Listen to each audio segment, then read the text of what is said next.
Welcome to Chillin' 101. We hope this video helps. In this video, I will explain how to make a resume format in MS Word. We will begin by opening a new document or selecting a suitable template. Next, choose a professional font like Calibri or Arial, typically set at 11 or 12 points for body text. Remember to set your page margins to 1 inch on all sides. This creates a clean, balanced look that is easy for recruiters to read and review quickly. Now, let's organize your resume into essential sections. Start with your contact information, making it prominent at the top.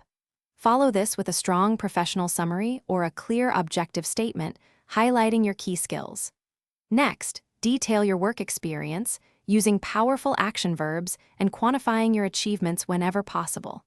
Finally, clearly list your educational background, including any degrees and the institutions you attended. To make your resume easy to read, use bullet points for responsibilities and achievements. This breaks up text nicely.